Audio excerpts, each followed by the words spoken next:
जय हिंद दोस्तों, कैसे हो आप सभी। मैं प्रीति सिंह एक बार फिर स्वागत करती हूँ आप सभी का हम सब के चैनल ईपीएस पर। दोस्तों कंटिन्यू करते हैं करंट अफेयर की 61 नंबर की क्लास।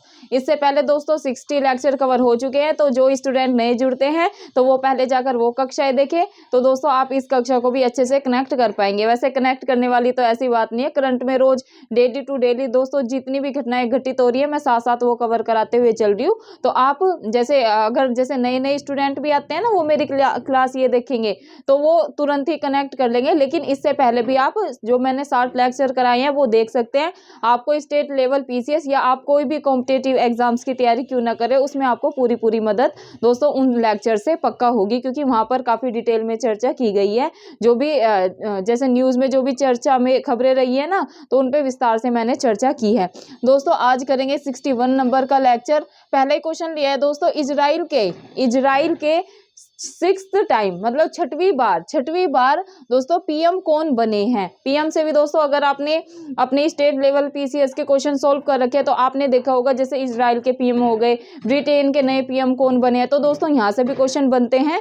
तो जो भी अपडेटेड चीजें हैं साथ साथ मैं वो कवर कराते हुए चल रही हूँ। पिछली करंट अफेयर की क्लास में दोस्तों मैंने कवर कराया था ब्रिटेन के नए पीएम कौन बने। तो दोस्तों वो कौन बने हैं दोस्तों, ऋषि सुनक जी बने हैं। किनके स्थान पर बने दोस्तों, उनसे पहले जो ब्रिटेन की पीएम थी वो थी लिज ट्रस, लेकिन दोस्तों उन्होंने इस्तीफा दे दिया था अपने पीएम पद से। फिर कौन बने दोस्तों, ऋषि सुनक ब्रिटेन के अभी कौन है पीएम है। दोस्तों ब्रिटेन के पीएम जो ऋषि सुनक है ये भारतीय मूल वंश के भारतीय निवासी हैं, तो इसलिए ये काफी महत्वपूर्ण हो जाता है ब्रिटेन के पीएम भी। और दोस्तों इजराइल के पीएम से भी क्वेश्चन क्या पता बन जाए, तो साथ साथ हम इनको भी कवर करते हुए चल रहे हैं। अगर आपसे पूछे कि इजराइल के, ये दोस्तों महत्वपूर्ण इसलिए क्योंकि ये 6th टाइम इजराइल के पीएम बने हैं। कौन बने हैं दोस्तों, ये बने हैं बेंजामिन नेतन्याहू। कौन दोस्तों, बेंजामिन नेतन्याहू 6वीं बार दोस्तों इजराइल के पीएम बने हैं। या तो ऐसे क्वेश्चन आएगा कि इजराइल के 6वीं बार पीएम कौन बने हैं, तो 3-4 आपको ऑप्शन में दे देंगे, आपको लगाना है बेंजामिन नेतन्याहू। अगर दोस्तों ऐसे आ जाए बेंजामिन नेतन्याहू इजराइल के 6वीं बार पीएम बने हैं, ये या ऐसे आ जाए कौन 6वीं बार पीएम बने हैं और बेंजामिन नेतन्याहू का नाम दे दे और पूछ ले ये कौन से देश से बिलोंग करते हैं या कौन से देश के हैं, तो आप लगाएंगे दोस्तों इजराइल के। इजराइल से कैसे भी घुमा फिरा के क्वेश्चन आए, पीएम से पूछे वर्तमान में इजराइल के पीएम कौन है, तो भी आप लगाएंगे बेंजामिन नेतन्याहू। इजराइल के 6वीं बार पीएम के रूप में किसने शपथ ली, तो भी आप लगाएंगे बेंजामिन नेतन्याहू। ये सारे दोस्तों आप सभी को पता है कई बार घुमा फिरा के क्वेश्चन आ जाते हैं, लेकिन मैंने आपको दोनों तीनों तरीके से समझा दिया कैसे क्वेश्चन आएंगे, तो आपको यही राइट लगा के आना है। मूव करते हैं दोस्तों नेक्स्ट क्वेश्चन पे, जो कि है सुखोई 30M के फर्स्ट। क्या दोस्तों, सुखोई 30M के फर्स्ट लड़ाकू विमान से कितनी मारक क्षमता वाली ब्रह्मोस के संस्करण का सफल परीक्षण किया गया है। तो दोस्तों ये किया गया है 400 किलोमीटर। कितना दोस्तों, 400 किलोमीटर, ये आप ध्यान में रखेंगे। मूव करते हैं दोस्तों नेक्स्ट क्वेश्चन पे, जो कि है केंद्रीय गृह मंत्री।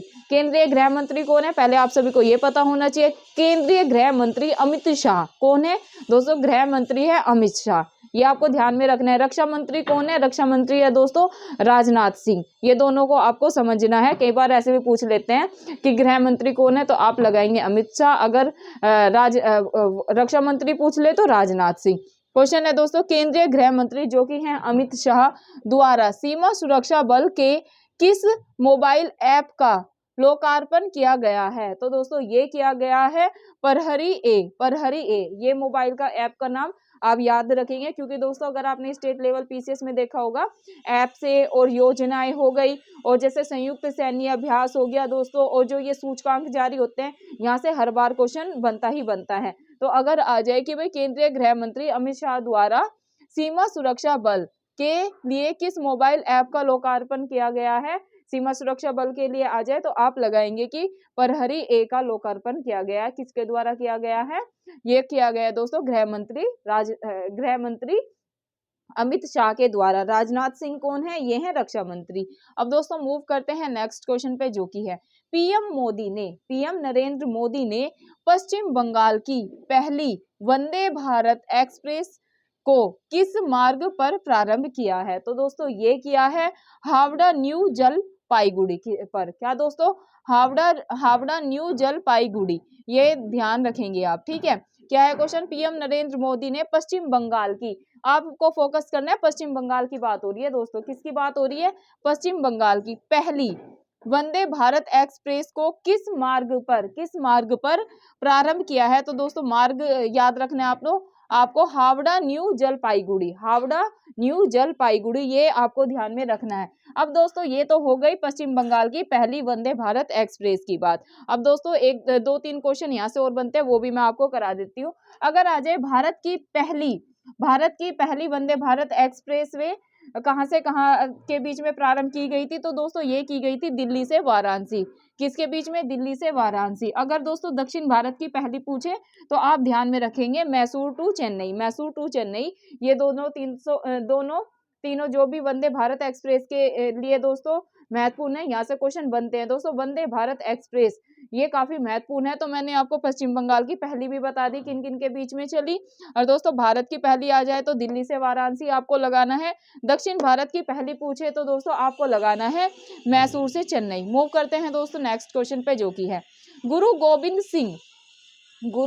सिंह जी का कौन सा प्रकाश वर्ष मनाया गया है? अभी हाल ही में दोस्तों गुरु गोविंद सिंह जी का कौन से नंबर का प्रकाश वर्ष मनाया गया है? तो दोस्तों ये मनाया गया है 356वां, कितना? 356वां प्रकाश दिवस मनाया गया है अभी गुरु गोविंद सिंह का। अब दोस्तों गुरु गोविंद सिंह का थोड़ा स्टैटिक जान लेते हैं दोस्तों। इन्होंने खालसा पंथ की स्थापना की थी। अगर आ जाए कि खालसा पंथ की स्थापना किसने की थी, तो दोस्तों आप लगाएंगे कि भाई गुरु गोविंद सिंह जी ने की थी। अगर दोस्तों ये आ जाए कि सिख गुरु के 10वें गुरु कौन माने जाते हैं, तो दोस्तों जो गुरु गोविंद सिंह जी थे ये 10वें गुरु थे, ये आपको ध्यान में रखना है। मूव करते हैं दोस्तों नेक्स्ट क्वेश्चन पे, जो की है किसके द्वारा नई दिल्ली में स्टे सेफ ऑनलाइन अभियान प्रारंभ किया गया? क्या है दोस्तों क्वेश्चन?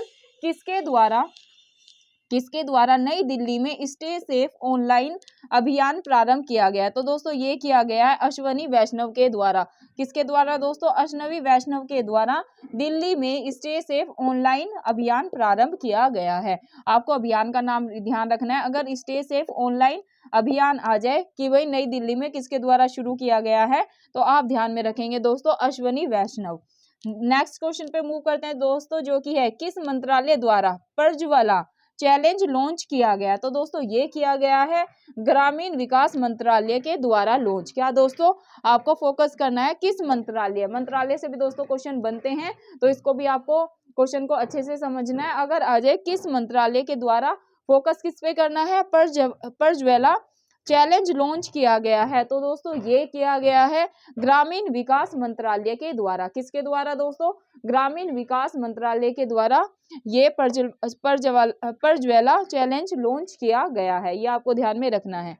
मूव करते हैं दोस्तों नेक्स्ट क्वेश्चन पे, जो की है केंद्र सरकार की प्रसाद योजना में तेलंगाना के किस मंदिर को शामिल किया गया है? क्या है दोस्तों क्वेश्चन? सेंट्रल गवर्नमेंट की केंद्र सरकार की प्रसाद योजना, केंद्र सरकार ने कौन सी योजना स्टार्ट कर रखी है?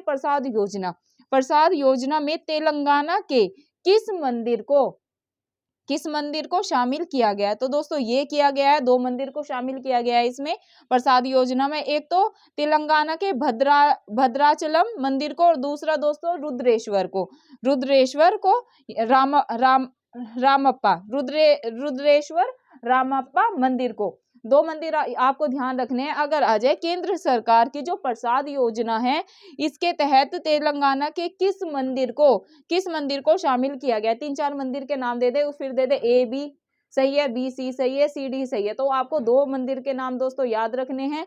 पहला है भद्राचलम मंदिर, दूसरा है रुद्रेश्वर रामप्पा, या तो रामप्पा लिखा आएगा या रुद्रेश्वर रामप्पा मंदिर। ये दोनों मंदिर के आपको दोस्तों नाम ध्यान रखने हैं। मूव करते हैं दोस्तों नेक्स्ट क्वेश्चन पे, जो की है नागपुर विश्वविद्यालय महाराष्ट्र में आयोजित 108वीं भारतीय विज्ञान कांग्रेस की थीम क्या है? दोस्तों जो ये भारतीय राष्ट्रीय विज्ञान कांग्रेस होती है ना, इससे स्टेट लेवल पीसीएस में मैंने यूपी पीसीएस के जैसे पीवाईक्यू दोस्तों अगेन सोल्व किए हैं। मैंने देखा है यहाँ से विज्ञान कांग्रेस से क्वेश्चन बनता ही बनता है। कई बार ये पूछ लेते हैं कि ये कौन से नंबर की विज्ञान कांग्रेस विज्ञान कौन से नंबर की कांग्रेस विज्ञान मतलब 107वीं थी, 108वीं थी, ऐसे करके आपसे पूछ लेंगे कौन से नंबर की थी। कई बार दोस्तों कैसे इसकी थीम से क्वेश्चन आते हैं, कई बार ऐसे पूछ लेंगे कि जैसे 108वीं अभी 108वीं दोस्तों भारतीय विज्ञान कांग्रेस कांग्रेस का जो 108वीं हुई है ना अभी, तो इससे ये पूछ लेंगे कि ये कहाँ पर हुई। तो दोस्तों आप लगाएंगे कि भाई ये महाराष्ट्र में आयोजित की गई। अभी क्वेश्चन कैसे दोस्तों थीम से भी क्वेश्चन बनते हैं, तो हम इसकी थीम भी जान लेते हैं। दोस्तों क्वेश्चन है नागपुर विश्वविद्यालय में महाराष्ट्र में आयोजित 108वीं भारतीय विज्ञान कांग्रेस की थीम क्या थी। तो दोस्तों जो 108वीं भारतीय राष्ट्रीय कांग्रेस इसका आयोजन कहाँ पर हुआ, पहले क्वेश्चन ये बनेगा। आराम से समझो इस क्वेश्चन को क्योंकि ये काफी महत्वपूर्ण है। पहला क्वेश्चन कैसे बनेगा कि 108वीं भारतीय विज्ञान कांग्रेस का आयोजन कहाँ पर हुआ। तो आप क्या लगाएंगे दोस्तों, इसका आयोजन हुआ महाराष्ट्र में। कहाँ पर दोस्तों, महाराष्ट्र में। ये आपको ध्यान में रखना है। अगर आ जाए कि कौन से विश्वविद्यालय में हुआ महाराष्ट्र के, तो आप लगाएंगे नागपुर विश्वविद्यालय में।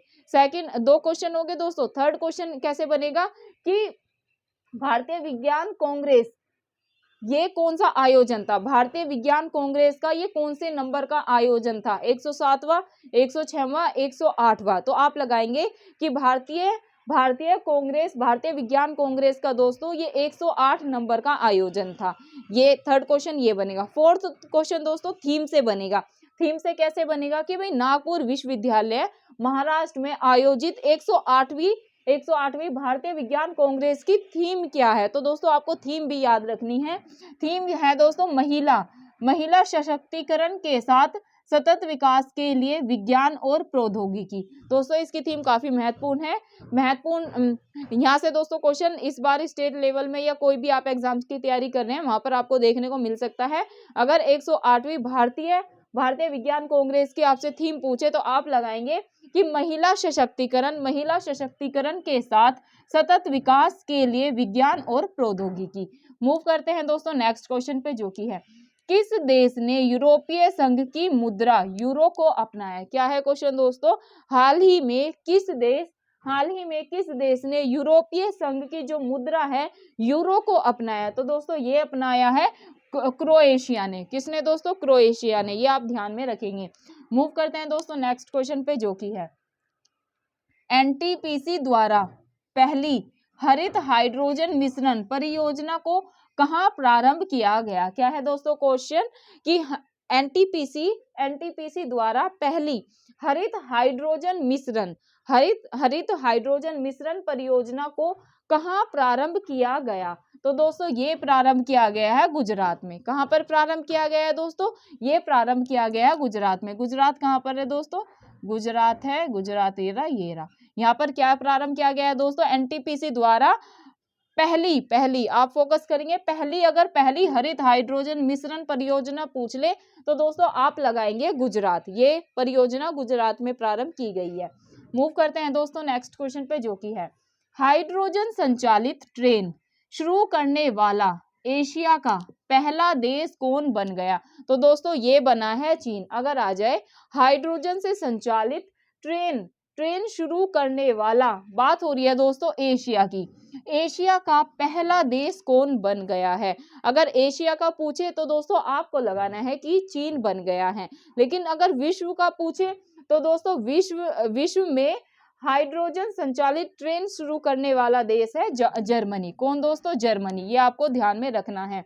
मूव करते हैं दोस्तों नेक्स्ट क्वेश्चन पे, जो कि है अरुणाचल प्रदेश में सियोम पुल का उद्घाटन किसने किया। क्या दोस्तों, अरुणाचल प्रदेश में, पहले तो आपको यही ध्यान रखना है, यहाँ से 2 तरीके से क्वेश्चन बन सकते हैं। पहला कैसे बनेगा, हाल ही में सियोम पुल का उद्घाटन कौन से राज्य में किया गया। तो दोस्तों आप लगाएंगे कि भाई सियोम पुल का उद्घाटन तो किया गया है अरुणाचल प्रदेश राज्य में। पहला क्वेश्चन तो यहीं से बन सकता है। सेकंड कैसे बनेगा कि अरुणाचल प्रदेश में सियोम पुल का उद्घाटन किसने किया। तो दोस्तों ये किया है अपने रक्षा मंत्री ने। और रक्षा मंत्री कौन है, मैंने पहले क्वेश्चन में कराया, रक्षा मंत्री हैं दोस्तों राजनाथ सिंह ने दोस्तों अरुणाचल प्रदेश में सियोम पुल का उद्घाटन किया है। ये आपको ध्यान में रखना है। मूव करते हैं दोस्तों नेक्स्ट क्वेश्चन पे, जो कि है गान नगाई। क्या दोस्तों, गान नगाई त्योहार पहले तो आपको यही पता होना चाहिए। एक क्वेश्चन यहाँ से ऐसे बनेगा, गान नगाई त्योहार कहाँ पर मनाया जाता है या भारत के किस राज्य में मनाया जाता है। तो दोस्तों अगर आ जाए आपसे गान नगाई त्योहार कहाँ पर मनाया जाता है, मणिपुर, मिजोरम, मेघालय, अरुणाचल प्रदेश, तो आप लगाएंगे कि भाई गान नगाई त्योहार मनाया जाता है मणिपुर में। कहाँ पर दोस्तों, मणिपुर में। अब दूसरा क्वेश्चन कैसे बनेगा कि भाई गान नगाई त्योहार मणिपुर में जेलियांगरोंग समुदाय द्वारा, और दोस्तों किस समुदाय द्वारा मनाया जाता है, ये जेलियांगरोंग समुदाय है वहां पर, उसके द्वारा ये मनाया जाता है। किस अवसर पर मनाया जाता है, ये मैंने बता दिया भाई। किस समुदाय से पूछ ले कि भाई जो गान नगाई त्योहार है ये तो पता चल गया मणिपुर में मनाया जाता है, किस समुदाय के द्वारा मनाया जाता है, तो आप लगाएंगे जेलियांगरोंग समुदाय के द्वारा। देन दोस्तों क्या थर्ड क्वेश्चन कैसे पूछ ले कि भाई किस अवसर पर मनाया जाता है, ऐसे पूछ ले ना, जैसे दिवाली पे मनाया जाता है, होली पे मनाया जाता है, फसल काटने पे मनाया जाता है, या किसी जैसे शिशु की जन्म होता है उस पर मनाया जाता है, ऐसे करके यहाँ से क्वेश्चन बनते हैं। तो दोस्तों आप लगाएंगे कि अगर आ जाए गान नगाई त्योहार मणिपुर में जेलियांगरोंग समुदाय द्वारा किस अवसर पर मनाया जाता है, तो दोस्तों फसल की कटाई पर। जब वहां पर फसल की कटाई शुरू होती है तो दोस्तों वहां पर मतलब कि मणिपुर में गान नगाई त्योहार मनाया जाता है। किस समुदाय के द्वारा मनाया जाता है, जेलियांगरोंग समुदाय के द्वारा मनाया जाता है। मूव करते हैं दोस्तों नेक्स्ट क्वेश्चन पे, जो कि है दोस्तों ये त्योहार भी काफी महत्वपूर्ण है, जैसे चापचार हो गया, हॉर्नबिल हो गया। और दोस्तों अगर आपने स्टेट लेवल के पीसीएस सॉल्व करे हैं तो आपने देखा होगा त्योहार से दोस्तों हर बार स्टेट लेवल पीसीएस में क्वेश्चन बनता ही बनता है, तो इसलिए साथ साथ में आपको त्योहार भी अपने कवर कराते हुए चल रही है। तो बिल्कुल भी दोस्तों आपको करंट अफेयर की कक्षा को मिस नहीं करना है और ना ही स्किप करना है, आराम से बैठ के कक्षा को देखना है, क्योंकि दोस्तों स्टेट लेवल पीसीएस में 35 से 40 क्वेश्चन करंट अफेयर के हर साल आते ही आते हैं। तो देख लो, अगर आप कक्षा को स्किप करेंगे, कक्षा को नहीं लेंगे, तो आपका कितना बड़ा लॉस है। बिल्कुल भी दोस्तों आपको करंट अफेयर की कक्षा को XYZ में या हल्के में नहीं लेना है। अभी आप सभी को पता है नेक्स्ट मंथ किसका एग्जाम है, अपने बीपीएससी का एग्जाम है, उसकी भी दोस्तों मैंने एक कक्षा ली है तो वो आपको मिल जाएगी। देन दोस्तों करंट अफेयर की मैं डेली कवर करा रही हूँ, आपको 60 लेक्चर हो चुके हैं, ये 61वां मतलब कि 61 नंबर का लेक्चर है दोस्तों। सारी क्लासेस आपको देखनी है। अभी 3 महीने बचे हैं दोस्तों अपने पास, 3 से 4 महीने बचे हैं। MP PCS का एग्जाम भी मई में है और UP PCS का तो कैलेंडर जारी हो गया है। तो दोस्तों आपको अच्छे से तैयारी करना है, अभी भी कुछ नहीं बिगड़ा है, 4 महीने हैं। अगर आप अभी से भी तैयारी को शुरू करेंगे ना तो आप स्टेट लेवल का PCS का आराम से निकाल लेंगे। लेकिन यह है दोस्तों आपको कंटिन्यू अपनी स्टडी को रखना होगा और दिन में 7 से 8 घंटे आपको अच्छे से पढ़ना ही पढ़ना होगा, तभी दोस्तों आप जो भी आपका टारगेट है स्टेट लेवल पीसीएस का निकालने का वो आप जरूर निकाल लेंगे। तो करंट अफेयर तो दोस्तों आपको दिन में आधे से 1 घंटा करना ही करना है, चाहे आप मेरी वीडियो से करें, चाहे आप जो भी आप टीचर को फॉलो करते हैं उससे करें, लेकिन आपको आधे से 1 घंटा दोस्तों 100% अपना करंट अफेयर पढ़ना ही पढ़ना है दोस्तों। और ये काफ़ी क्वेश्चन मैं रिसर्च करके लाती हूँ, क्योंकि दोस्तों अगर आपको डिमांड नहीं पता है ना तो आप कई चीज़ें ऐसे ही पढ़ा देते हैं बच्चों को। दोस्तों मैंने काफ़ी रिसर्च कर रखा है, जैसे मैंने 10 साल के स्टेट लेवल के पीसीएस सॉल्व कर रखे हैं, तो मुझे पता है कि भाई कहाँ कहाँ से क्वेश्चन बना है।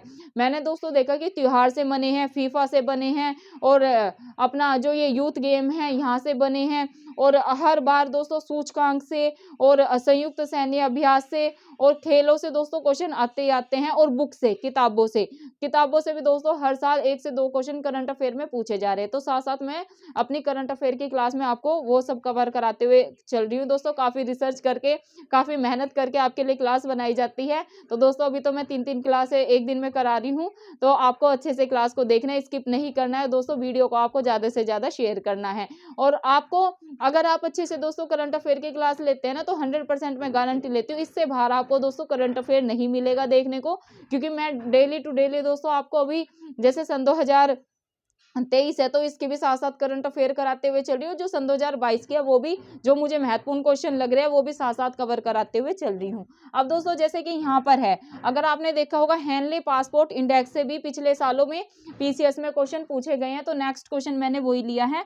हाल ही में जारी हेनले पासपोर्ट इंडेक्स सन 2023 वाला जो जारी हुआ है उसमें कौन शीर्ष पर रहा है, तो दोस्तों ये रहा है जापान। क्या अगर आ जाए कि भाई हाल ही में जारी हेनले पासपोर्ट इंडेक्स जो कि सन 2023 में जारी हुआ है, उसमें शीर्ष पर टॉप पर कौन रहा है? तो दोस्तों टॉप पर रहा है जापान। क्या दोस्तों? टॉप पर रहा है जापान। अब दोस्तों बात करते हैं जापान की राजधानी की। आप सभी को पता होगा दोस्तों, जापान की राजधानी है टोक्यो। और दोस्तों अगर बात करें मुद्रा की, दोस्तों याद रखना है, जापान की मुद्रा है येन। क्या दोस्तों? जापान की मुद्रा है येन। दोस्तों ये काफी महत्वपूर्ण है, जैसे कि मैंने आपको बताया, अगर आपने स्टेट लेवल पीसीएस के पीवाईक्यू, मैं तो यही बोलती हूँ कि आपको सोल्व करने ही करने हैं। मैंने कर रखे हैं, तो दोस्तों इसलिए मुझे डिमांड पता है, इसलिए काफी मैं रिसर्च करके क्वेश्चन लाती हूँ। दोस्तों राजधानी से भी स्टेट लेवल पीसीएस में क्वेश्चन बनते हैं, तो मैं साथ साथ आपको जितने भी देश हैं, अपने भारत के स्टेट है, साथ साथ आपको राजधानी भी कवर कराते हुए चल रही हूँ। अब दोस्तों मुद्रा से भी क्वेश्चन बनते हैं, तो इसलिए साथ साथ में जो भी देश लेती हूँ, साथ साथ दोस्तों मैं क्या, उसकी जो मुद्रा है वो भी साथ साथ कवर कराते हुए चल रही हूँ। तो मुद्रा से भी क्वेश्चन बनते हैं, और दोस्तों जो राजधानी है उससे भी बनते हैं। तो जैसे भी जो भी देश आता है मैं साथ साथ कवर करा देती हूँ। अगर आपसे जापान की राजधानी पूछे तो आप लगाएंगे टोक्यो। अगर मुद्रा की बात करें तो दोस्तों मुद्रा है येन। मूव करते हैं दोस्तों नेक्स्ट क्वेश्चन पे, जो की है राफेल उड़ाने वाली, क्या दोस्तों? राफेल उड़ाने वाली पहली भारतीय महिला कौन बनी है? क्या दोस्तों? राफेल उड़ाने वाली पहली भारतीय महिला कौन बनी है? तो दोस्तों ये बनी है शिवांगी सिंह। क्या दोस्तों? शिवांगी सिंह राफेल उड़ाने वाली भारत की पहली महिला पायलट बनी है। ये दोस्तों आपको क्वेश्चन अच्छे से याद कर लेना है, यहाँ से क्वेश्चन बन सकता है एग्जाम में। मूव करते हैं दोस्तों नेक्स्ट क्वेश्चन पे, जो की है फरवरी सन 2023 में 36वां अंतरराष्ट्रीय सूरजकुंड मेले का आयोजन कहाँ किया जा रहा है? तो दोस्तों ये किया जा रहा है फरीदाबाद में। यहाँ से भी दोस्तों दो प्रकार से क्वेश्चन बन सकता है कि जो अंतरराष्ट्रीय सूरजकुंड मेला है इसका आयोजन कहाँ पर होता है? तो दोस्तों ये होता है हरियाणा के फरीदाबाद में। सेकंड कैसे बनेगा कि अंतरराष्ट्रीय सूरजकुंड मेले का ये कौन से नंबर का आयोजन है? 35वां है, 36वां है, 37वां है, 38वां है। तो आप ध्यान रखेंगे दोस्तों, फरवरी जो सन 2023 में अंतरराष्ट्रीय सूरजकुंड मेला होने वाला है, इसका ये दोस्तों 36वां संस्करण है। कितना दोस्तों? 36वां है। तो ये आपको ध्यान में रखना है। इसका आयोजन कहाँ पर किया जा रहा है? तो दोस्तों ये किया जा रहा है फरीदाबाद में। फरीदाबाद दोस्तों कहाँ पर? हरियाणा में। ये आपको ध्यान में रखना है। मूव करते हैं दोस्तों 18th नंबर क्वेश्चन पे, जो की है भारत का सबसे तेज भुगतान ऐप कौन सा लॉन्च किया गया है? तो दोस्तों ये किया गया है पेरूप। क्या दोस्तों? पेरूप भारत का सबसे तेज भुगतान ऐप लॉन्च किया गया है। ये आपको ध्यान में रखना है, क्या है? पेरूप। देन दोस्तों मूव करते हैं नेक्स्ट क्वेश्चन पे, जो की है जादूनामा पुस्तक के लेखक कौन है? तो दोस्तों आपको ध्यान में रखना है, जादूनामा पुस्तक के लेखक है अरविंद मंडलोई। क्या दोस्तों? अगर जादूनामा पुस्तक के आपसे लेखक पूछ लिया जाए आने वाले पीसीएस के एग्जाम में, तो दोस्तों आप लगाएंगे कि भाई अरविंद मंडलोई जादूनामा पुस्तक के लेखक है। मूव करते हैं दोस्तों आज के लास्ट क्वेश्चन पे, जो की है भारत के पहले ड्रोन कौशल प्रशिक्षण सम्मेलन का उद्घाटन कहां पर किया गया? क्या है दोस्तों क्वेश्चन? भारत के पहले ड्रोन कौशल प्रशिक्षण सम्मेलन का उद्घाटन कहां पर किया गया? तो दोस्तों ये किया गया है चेन्नई में। कहां पर किया गया है दोस्तों? ये किया गया चेन्नई में। तो दोस्तों ये थी आज की करंट अफेयर की क्लास। ये दोस्तों मैंने टॉप 20 क्वेश्चन कराए, जो कि सन 2023 के मैंने कुछ लिए, सन 2022 के मैंने कुछ क्वेश्चन लिए, क्योंकि दोस्तों मैं ऐसे ही कवर करा रही हूँ। जो daily to daily current affair है वो तो मैं कवर कराते हुए साथ साथ चल रही हूँ, और जो बाकी सन 2022 की भी आने वाली है ना, तो उसको भी हम साथ साथ कवर करते हुए चल रहे हैं। तो दोस्तों ये थी अपनी 61 नंबर की करंट अफेयर की क्लास। अगर आपको इससे पहले मेरे करंट अफेयर के लेक्चर देखने हैं तो चैनल ईपीएस बाय प्रीति सिंह सर्च करेंगे, आपको प्लेलिस्ट मिल जाएगी। तो दोस्तों बाकी लेक्चर आप वहां से देख सकते हैं, आपको काफी मदद होगी आने वाले पीसीएस के एग्जाम में। और चाहे आप किसी भी एग्जाम्स की तैयारी करें, एसएससी जीडी, सीजीएल, सीपीओ की, क्योंकि दोस्तों अभी एसएससी जीडी का एग्जाम था ना, तो वहां पर जो मैंने पिछली करंट अफेयर की क्लास कराई है उसे अगर बच्चों ने देखा होगा तो उन्हें काफी लाभ हुआ होगा। वहां से दोस्तों डायरेक्ट कई क्वेश्चन एग्जाम में फंसे हैं, जैसे कि वहां पर पूछा गया था विश्व ब्रेल दिवस कब मनाया जाता है। तो दोस्तों वो तो मैंने आपको मैराथन अपनी कक्षा में ही कराया था, पूरे यहाँ पर आपको महत्वपूर्ण दिवस और डेट के साथ वो सोल्व कराए थे। तो दोस्तों जैसे कि विश्व ब्रेल दिवस पूछा गया था इस बार एसएससी जीडी में, तो 4 जनवरी को विश्व ब्रेल दिवस मनाया जाता है। तो दोस्तों इसलिए मैं बोलती हूँ कि बच्चे ये ना समझे कि मैम तो स्पेशल स्टेट लेवल पीसीएस या यूपीएससी को लेके ही करंट अफेयर करा रही है। तो दोस्तों करंट अफेयर मैं ऐसे डिजाइन करती हूँ, करंट अफेयर दोस्तों ऐसी होती है मेरी जो भी मैं अपने कंटेंट तैयार करती हूँ कि वो सब बच्चों को हेल्प करे, चाहे बच्चे एसएससी की तैयारी कर रहे हैं या फिर यूपी पुलिस की तैयारी कर रहे हैं, यूपी पुलिस की कर रहे हैं, दिल्ली पुलिस की कर रहे हैं। तो दोस्तों आप सभी स्टूडेंट को ये कक्षाएं पूरी मदद करेंगी। तो सभी दोस्तों को, मेरे सभी स्टूडेंट्स को क्या करना है, करंट अफेयर की क्लास मिस नहीं करना है दोस्तों। तो आप सभी को करंट अफेयर की क्लास भी देखनी है, हिस्ट्री के भी दोस्तों 10 लेक्चर हो चुके हैं, आज मैंने वाइसराय कंप्लीट करा दिए हैं, तो वो भी आप कक्षा देख सकते हैं। और दोस्तों पिछली क्लास में मैंने होमवर्क क्वेश्चन दिया था, तो काफ़ी बच्चों ने रिस्पॉन्स किया था कि इंडेक्स वो था ना कि सबसे प्रदूषित शहर कौन सा है, तो दोस्तों दिल्ली सबने आंसर दिया था। तो वो सभी जो जैसे हैप्पी जी ने आंसर किया था, 2-3 बच्चों का नाम रिकॉल नहीं कर पा रही हूँ, तो वो आंसर दोस्तों आपका सही था। तो ऐसे ही मैं आपको आज तो कोई होमवर्क में क्वेश्चन नहीं दिया है, अगली क्लास में आपको होमवर्क के क्वेश्चन जरूर दूंगी। और दोस्तों अंत में यही कहूंगी, अगर वीडियो आपको अच्छी लगे, मैम का एफर्ट अच्छा लगे, मैम के पढ़ाने का तरीका आपको अच्छा लगे, तो प्लीज़ आप वीडियो को लाइक कर देना। और ज़्यादा से ज़्यादा रिक्वेस्ट यही है दोस्तों, प्लीज़ आप मेरी एजुकेशन की वीडियो को ज़्यादा से ज़्यादा शेयर करें, ताकि दोस्तों हम सभी जितने भी हमारे छोटे बहन भाई, हम उम्र हमसे बड़े तैयारी कर रहे हैं दोस्तों, एक उनका सपना है गवर्नमेंट जॉब पाने का, ताकि हम उनके सपने में अपना थोड़ा सा योगदान दे पाए। और अगर दोस्तों आपने अपने चैनल को ईपीएस बाय प्रीति सिंह को सब्सक्राइब नहीं कर रखा है, तो प्लीज़ आप मेरे चैनल को सब्सक्राइब कर लें। और अगर आपने बेल आइकन नहीं दबा रखा है, तो दोस्तों ऑल बेल आइकन दबा लें। उससे क्या होगा दोस्तों, जब भी मैं अपनी वीडियो शूट करके डालती हूँ तो सबसे पहले वो आपके पास पहुँचेगी। और मैं यही चाहती हूँ दोस्तों, मेरी एजुकेशन की वीडियो, जितने भी मेरे स्टूडेंट मेरे साथ जुड़े हुए हैं इस अपनी दौड़ में, जो भी हमारी दौड़ है ये यूपीएससी, स्टेट लेवल पीसीएस की या कोई भी एक सरकारी नौकरी पाने की दोस्तों, ताकि हम इस दौड़ में अपने अंत तक जाएं, मतलब अपनी सक्सेस को अचीव करें और दोस्तों जल्द से जल्द अचीव करें। तो जिसका भी जो टारगेट है सन 2023 में अपनी सक्सेस को अचीव करने का, तो दोस्तों वो सब आप जरूर अचीव करेंगे। बस आप लगातार अपनी पढ़ाई में लगे रहें और ऐसे ही आप कक्षा को सपोर्ट करते रहें। आगे भी दोस्तों मैं ऐसे कक्षा लेती रहूंगी। जैसे कि अपना इतिहास दोस्तों शुरू करा ही दिया है, 10 क्लास हो चुकी हैं, करंट अफेयर अपना चल ही रहा है, बीपीएससी स्पेशल भी दोस्तों मैंने क्लास ली है एक। देन दोस्तों अपना जीएस सेकंड जो कि है इंडियन पॉलिटी, वो भी मैं 38 लेक्चर लेके ऑलमोस्ट कवर करा दिया है। जिस भी टॉपिक में आपको पहले वो क्लास देखना, अगर और किसी टॉपिक में आपको मतलब भारतीय राज्य व्यवस्था में दिक्कत होती है, इंडियन पॉलिटी में दिक्कत होती है, तो मैं वो भी कवर करा दूंगी। तो कमेंट करके जरूर बताना और दोस्तों फीडबैक जरूर देना, आपको क्लास कैसी लग रही है, क्या मेरे पढ़ाने की स्पीड ठीक है या थोड़ी स्लो करूँ या थोड़ी तेज करूँ। तो जैसे भी आप बोलेंगे वैसे स्पीड को घटा बढ़ा लेंगे। और जो भी आपको और अगर तरीके से आप चाहते हैं, थोड़ा और डिटेल में चाहते हैं, या आपको लग रहा है मैम ये तरीका अच्छा है, क्योंकि दोस्तों स्टेट लेवल पीसीएस में ऐसे ही क्वेश्चन डायरेक्ट पूछे जाते हैं, तो आप मुझे बता देना, वैसे मैं कक्षा को कर दूंगी, तो उसमें कोई दिक्कत की बात नहीं है। तो दोस्तों फिर धन्यवाद, मिलते हैं आपको अगली क्लास में। जय हिंद, जय भारत।